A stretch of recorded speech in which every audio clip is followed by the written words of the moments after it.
Hello. इस video में हम जावा प्रोग्रामिंग लैंग्वेज के बारे में जानेंगे। जावा एक सिंपल और powerful high level object oriented programming language है। यह सन माइक्रोसिस्टम्स इंक में 1991 में ओरिजिनेट हुई थी। जेम्स गोसलिंग ने इसे बनाया था और पहले इसे ओक का नाम दिया गया था। जावा बनाई गई थी ताकि हमें एक प्लेटफॉर्म इंडिपेंडेंट प्रोग्रामिंग लैंग्वेज मिल सके। प्लेटफॉर्म इंडिपेंडेंट मतलब जावा को write once and run everywhere concept पे बनाया गया है। अगर हम कुछ दूसरी प्रोग्रामिंग लैंग्वेज जैसे कि C++ को देखते हैं तो इनमें कंपाइलेशन होने के बाद मशीन कोड जनरेट होता है, लेकिन जावा में सोर्स कोड एक प्लेटफॉर्म इंडिपेंडेंट बाइट कोड में कन्वर्ट होता है। यह बाइट कोड वेब के द्वारा सब कंप्यूटर पे भेजा जा सकता है और जिस भी प्लेटफॉर्म पे जावा वर्चुअल मशीन या JVM अवेलेबल है उस पे इंटरप्रेट किया जा सकता है। इन सब टर्म्स को हम थोड़ा और डिटेल में समझते हैं। सबसे पहले जो जावा बाइट कोड है, ये बाइट लॉन्ग इंस्ट्रक्शंस होती हैं जो जावा कंपाइलर से जनरेट होकर डॉट क्लास फाइल में स्टोर की जाती हैं। इसे बाइट कोड इसलिए कहते हैं क्योंकि इसमें हर एक इंस्ट्रक्शन एक बाइट लंबी होती है और इसमें एक या एक से ज़्यादा बाइट के ऑपरेंड्स होते हैं। यह बाइट कोड किसी एक प्लेटफॉर्म के लिए स्पेसिफिक नहीं है। इसे HTML के द्वारा सब कंप्यूटर्स को डिस्ट्रीब्यूट किया जा सकता है। JVM एक इंजन है जिसका काम है जावा बाइट कोड को मशीन लैंग्वेज में कन्वर्ट करना ताकि हम उसे रन कर सकें। यह JRE या जावा रन टाइम एनवायरनमेंट का पार्ट होता है जहां जावा प्रोग्राम्स एग्जीक्यूट होते हैं। यह एक इंटरप्रेटर है।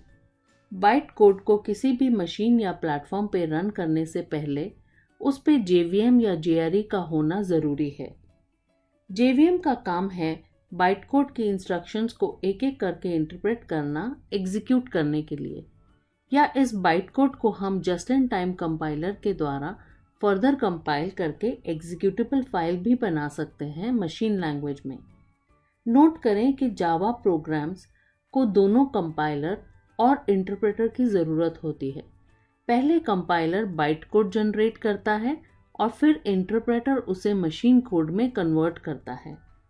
क्योंकि बाइट कोड किसी भी मशीन पर रन कर सकती है जिसमें JVM है, इसलिए जावा के प्रोग्राम हाईली पोर्टेबल हो जाते हैं।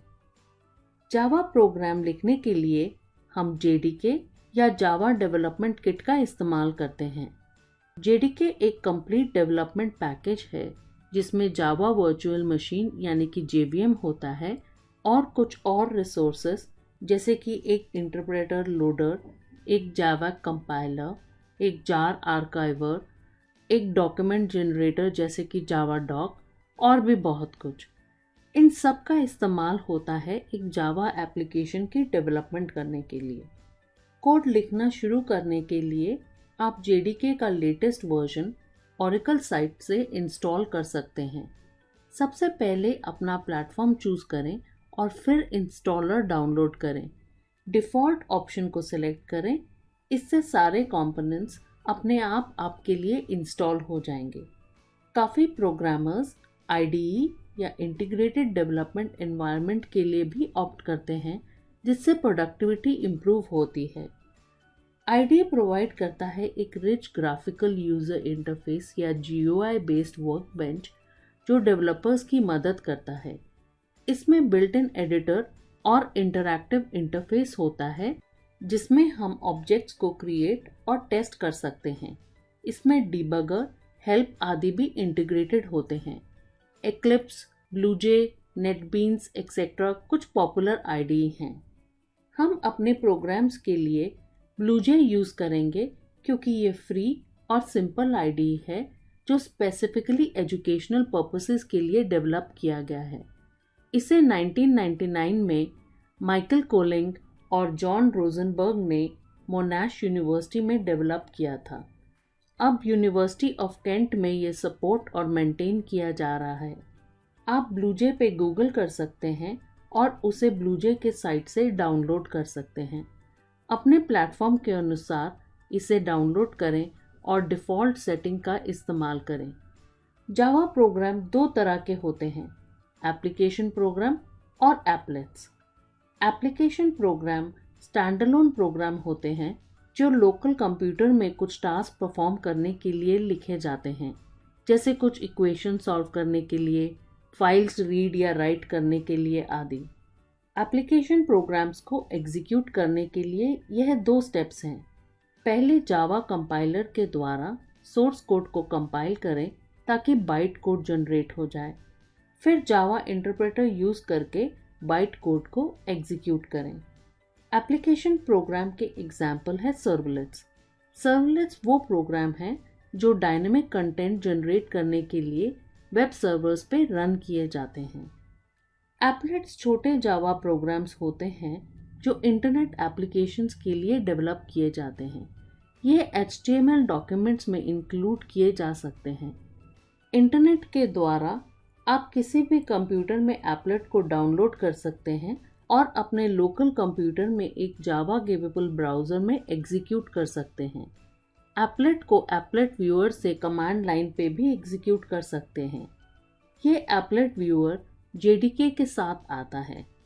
जब हम जावा प्रोग्राम लिखते हैं, हम 3 तरह के एरर्स का सामना करते हैं, सिंटैक्स एरर, लॉजिकल एरर और रन टाइम एरर।